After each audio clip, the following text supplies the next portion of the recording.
like a Hellcat.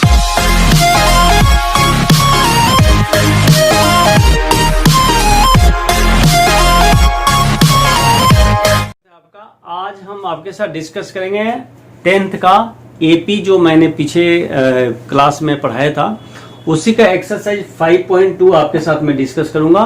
तो 10th maths exercise 5.2 because आजकल MCQ के क्वेश्चंस पूछे जाते हैं तो इसलिए मैंने ये दो क्वेश्चन एमसीक्यू का लिया है एक्सरसाइज के क्वेश्चन नंबर 2 के। इसमें क्वेश्चन है 30th term of this AP 1074 dot dot dot is what. यहाँ पे आपको ऑप्शंस दिए गए हैं 97, 77, -77, -87। इसमें से जो आंसर होगा करेक्ट वो हम लोग आंसर में लिखेंगे।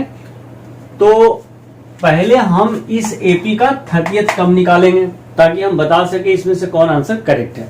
तो मैं इसका फर्स्ट पार्ट करता हूं। जैसे क्वेश्चन 2 का फर्स्ट पार्ट ये है 30th term of this AP. आपको याद होगा मैंने कराया था जब भी nth टर्म निकालना हो तो आप लिखेंगे an equal to a plus n minus 1 into D. इससे आप कोई भी टर्म निकाल सकते हैं।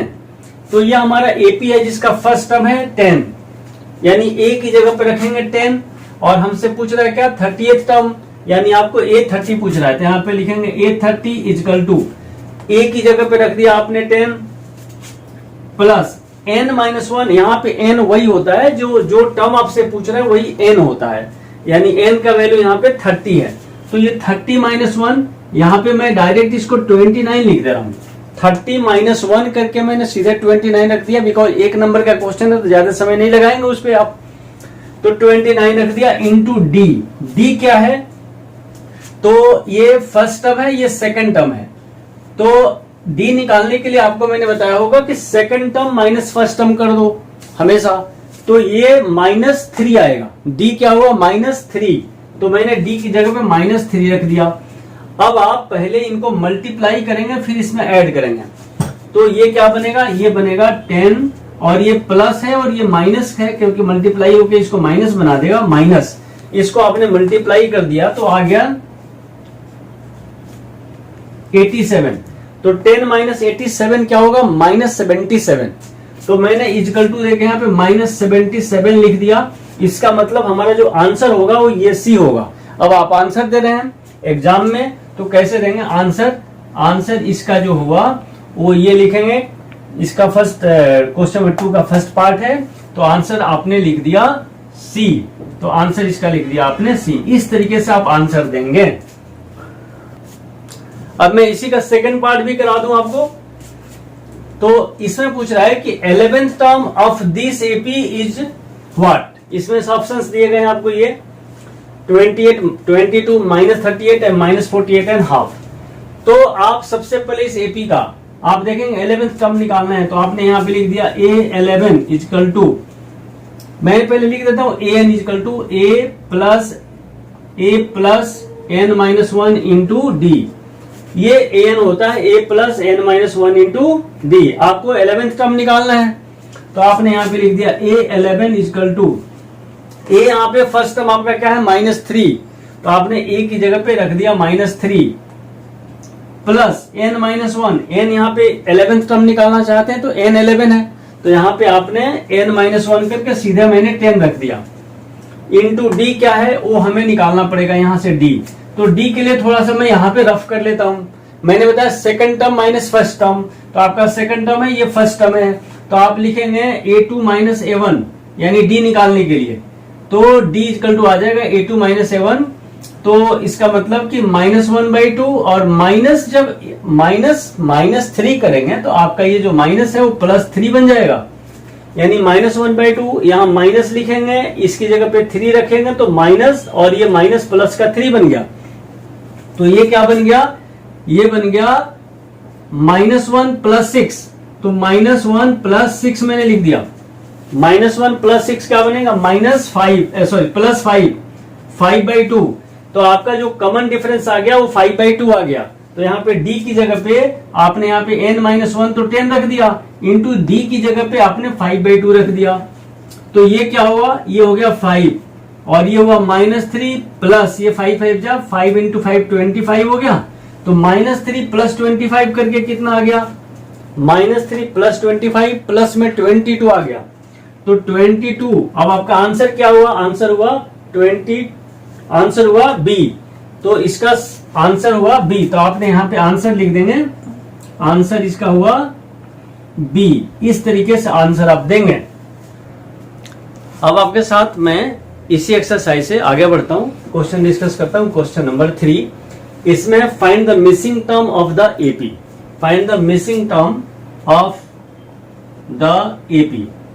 इसमें ये सीरीज दे दिया, यहां मिसिंग टर्म आपको ये और ये निकालने हैं। ऐसे क्वेश्चन नंबर 3, 4, 5 भी है, वो मैंने आपके लिए छोड़ा है। पहले ये मैं समझा देता हूं, फिर आपसे आगे वाले क्वेश्चन आराम से बन जाएंगे। यहां पे 3 टर्म्स हैं, 3 टर्म्स हैं। तो ये जो टर्म होगा, फर्स्ट टर्म हुआ, ये सेकंड टर्म हुआ, ये थर्ड टर्म हुआ। इसका मतलब क्या हुआ कि second minus first equal to third minus second. अगर एपी में है तो ये, क्योंकि ये एपी में है तो एपी में है, इसका मतलब कि second term minus first term equal to third term minus second term. सारे इक्वल होते हैं, जिसको कॉमन डिफरेंस हम लोग कहते हैं। तो मैं मान लेता हूं कि यहाँ पे x है या a है, कुछ भी सपोज कर लिया, यहाँ पे x है। तो x है, तो मैं अगर फर्स्ट बनाता हूं तो ऐसा लिखूंगा x -2, because these 3 terms are in AP, so second minus first must be equal to third minus second. तो मैंने लिख दिया x -2 और इक्वल टू लिख दिया यहाँ पे 26 - x। ट्रांसपोज किया मैंने, x को यहां लाया। जब x को यहां लाएंगे तो ये 2x बन जाएगा, ये 2x बन गया और ये 2 को इधर भेज दिया।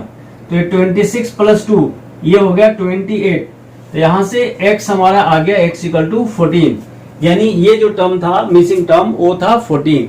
तो फर्स्ट का आंसर हुआ, यहाँ पे आप लिख देंगे आंसर, फर्स्ट का आंसर हो गया यहाँ पे 14। अब मुझे इसका सेकंड पार्ट करना है। फर्स्ट वाले का आंसर हो गया 14। अब मैं इसका सेकंड पार्ट देखता हूं कि यहाँ पे 2 मिसिंग टर्म्स हैं, first and third. First and third दोनों को मिसिंग टर्म कर दिया इसने।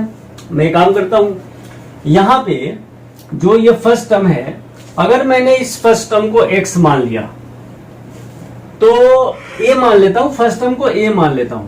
तो जो सेकंड टर्म मिलता है कॉमन डिफरेंस को d मान लेता हूं, तो ये a2 कहलाएगा। अगर ये a1 हुआ तो ये a2 कहलाएगा, फिर ये a3 हुआ, अगर ये a3 हुआ तो ये a4 कहलाएगा।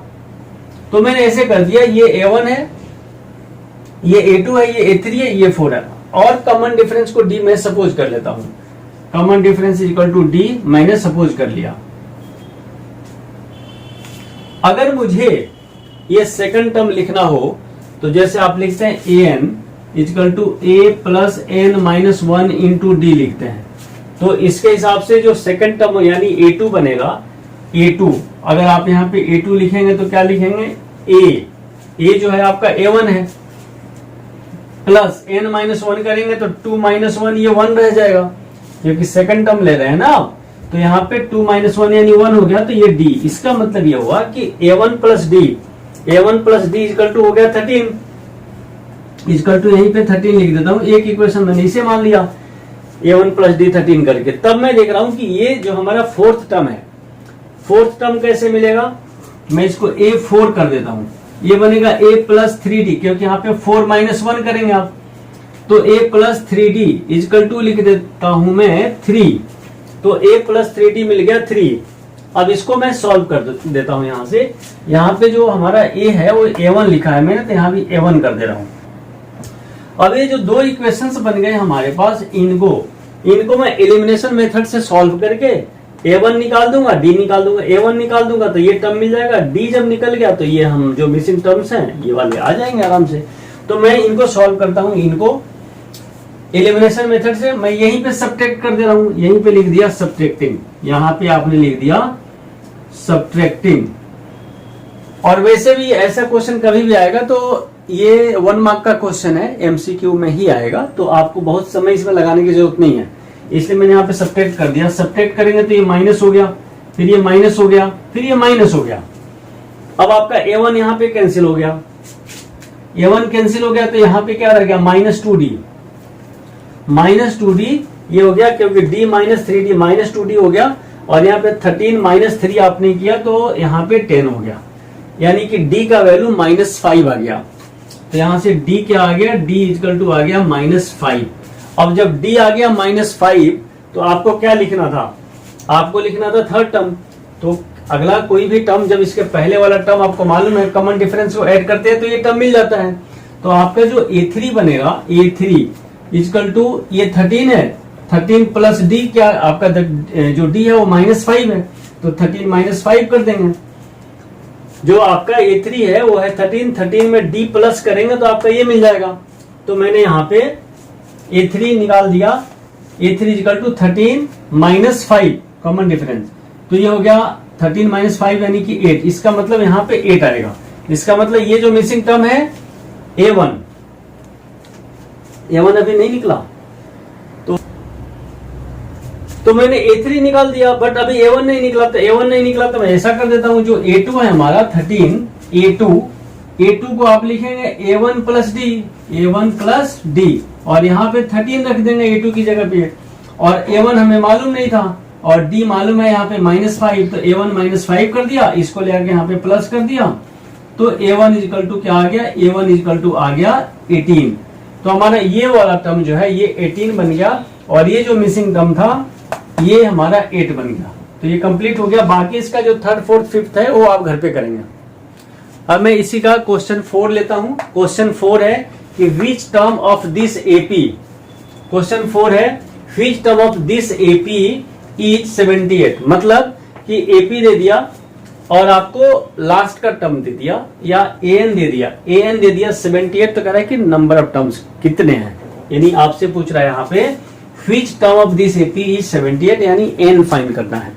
तो आपने सपोज करो कि इस AP के लिए a इक्वल टू 3 है और d कितना हो जाएगा, तो d इसका 8 माइनस 3 करके मैंने d इक्वल टू 5 कर दिया, और इसको हम an लिखेंगे, यानी an आपको an दे दिया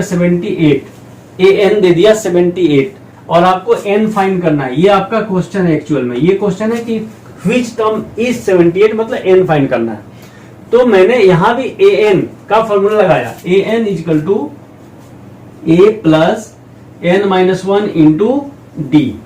an की जगह पे मैंने रख दिया 78, यानी an हमारा 78 हो गया, इक्वल टू a की जगह पे मैंने रख दिया 3 प्लस n आपको मालूम नहीं है तो आपने यहाँ पे n-1 लिख दिया, इंटू d आपको मालूम है इस क्वेश्चन में d इक्वल टू 5, यहाँ पे इंटू में आपने 5 रख दिया। अब आपको सॉल्व करके n निकालना है यहाँ से। तो यहाँ से मैंने क्या किया, पहले इस 3 को ले आके यहाँ माइनस कर दिया, 78 माइनस 3 इक्वल टू, यहाँ पे मैंने इसको ब्रैकेट नहीं खोल रहा हूं, n-1 into 5 as it is रख लिया मैंने, ये हो गया 75। तो मैंने इसको लिख दिया 75 इक्वल टू n-1 इंटू कर दिया यहाँ से 5। अब इस 5 को इसके डिनोमिनेटर में भेज दे रहा हूं मैं। अगर 5 को इसके डिनोमिनेटर में भेजा तो इस 75 इसके नीचे आएगा ये डिवाइड में, तो ये हो जाएगा 75 डिवाइडेड बाई 5, और यहाँ पे रह गया क्या n-1, यहाँ रह गया n-1, तो ये हो गया 15। तो आपने लिख दिया 15 इक्वल टू n-1, इसको ले आके यहाँ पे प्लस कर दिया तो 16, तो ये 16 इक्वल टू n, यानी कि आपसे जो ये सवाल पूछा था कि विच टर्म इज 78, तो आप लिखेंगे हेंस 16th टर्म इज 78। तो आपका जो आंसर हुआ वो आंसर हुआ 16th टर्म, यानी कि 16th टर्म इज 78। अब मैंने क्वेश्चन 5 छोड़ दिया बिकॉज क्वेश्चन 5 बिल्कुल क्वेश्चन 4 की तरह है। आपका लास्ट का टर्म दिया है तो आप an मान लेंगे और यही फॉर्मूला जो लगाएंगे जो क्वेश्चन 4 वाले, तो n आपका आ जाएगा। मैं अब आपको क्वेश्चन नंबर 6 कराता हूं। इसके अंदर check whether -150 is a term of this AP or not. और ये अच्छा क्वेश्चन है, आते हैं ऐसे क्वेश्चन एग्जाम में। क्वेश्चन है कि चेक करो कि -150, हालांकि पिछले क्लास में भी मैंने ऐसा क्वेश्चन एक एग्जाम्पल से करवाया था, अगर आपको याद हुआ। तो क्वेश्चन है कि check whether -150 is a term of this AP or not.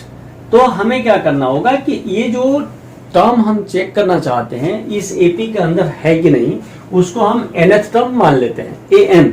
तो सपोज कर लेंगे, यहाँ पे लिखेंगे कि लेट an इक्वल टू -150, और इन इस सीरीज से हमारे पास a और d मालूम है, तो a इक्वल टू हमने 11 लिख दिया और d इक्वल टू हमने 8 माइनस 11 करके -3 लिख दिया। तो हमारे पास d मालूम है, a मालूम है, an मालूम है, n जो आएगा n से पता चलेगा इस सीरीज में है कि नहीं। अभी मैं बताऊंगा टेक्निक की कैसे पता चलेगा। आपने यहाँ पे an लिखा, a plus n minus 1 into D, an की जगह आपने माइनस में 150 रख दिया, इक्वल टू a की जगह पे आपने 11 रख दिया, प्लस n आपको मालूम नहीं है, n माइनस 1 इंटू डी की जगह पे आपने -3 रख दिया। तो 11 ले आके यहाँ पे आपने माइनस कर दिया, तो ये माइनस होकर के 161 -161 हो गया। ये इधर ले आके माइनस किया मैंने, इक्वल टू यहाँ पे मैंने n माइनस 1 इंटू -3 को मैंने ब्रैकेट खोला नहीं, एज इट इज रख लिया। अब मैं ये डिवाइड का -3 को इसके नीचे ला दे रहा हूं, तो हमारे पास क्या बचेगा, -161 by -3 equal to n minus 1। ये माइनस और माइनस हो गए प्लस, तो 161 बाई 3 हो गया। ये 1 को ले आके यहाँ पे प्लस कर दूंगा मैं, तो यहाँ पे 161 बाई 3 प्लस इसको 1 को ले आके प्लस कर दिया, तो यहाँ पे हो गया n। इनको प्लस कर देंगे, तो प्लस करेंगे तो 161 plus 3 by 3 equal to n हो गया, ये 164 हो गया। तो n का जो वैल्यू हुआ 164 बाई 3, n इक्वल टू हो गया 164 बाई 3। अब मैं देखता हूं क्या कि अगर इसको डिवाइड करते हैं, 5 3 जा 15, 1 कैरियन हुआ 14। अब ये कटने वाला नहीं है, कटने वाला अगर नहीं है यानी n का जो वैल्यू है वो पॉजिटिव इंटीजर वैल्यू नहीं आया। और मैंने पिछले क्लास में भी समझाया था कि जो n है मतलब number of terms, number of terms कभी भी फ्रैक्शन में माइनस में नहीं हो सकते। तो n का जो वैल्यू आया यहाँ पे वो कोई इंटीजर नहीं है, इसका मतलब कि n इतना हो पॉसिबल नहीं है। इसका मतलब ये टर्म जो हम सपोज करके चले थे इस एपी का टर्म नहीं है। तो रीजन क्या मेंशन करेंगे, रीजन मेंशन करेंगे कि n equal to this, it is not a positive integer. अगर ये पॉजिटिव इंटीजर नहीं है इसका मतलब -150 is not a term of this AP. Hence यहां पे लिख देंगे therefore -150 is not a term of this AP. इस एपी में ये टर्म एग्जिस्ट नहीं करेगा। तो इसके आगे मैंने अभी तक आपको क्वेश्चन 6 तक समझाया, फिर नेक्स्ट वीडियो में नेक्स्ट क्लास में मैं इसके आगे क्वेश्चंस कराऊंगा। आप इसे प्रैक्टिस करें, जहां पे बात नहीं समझ आए वीडियो पॉज करके आप फिर से उसको समझने की कोशिश करें। आपके क्वेरीज हो तो आप मुझे भेजें, और आप मदन भारती सर क्लासेज को ज्यादा से ज्यादा शेयर करें, सब्सक्राइब करें अपने मित्रों के बीच। धन्यवाद।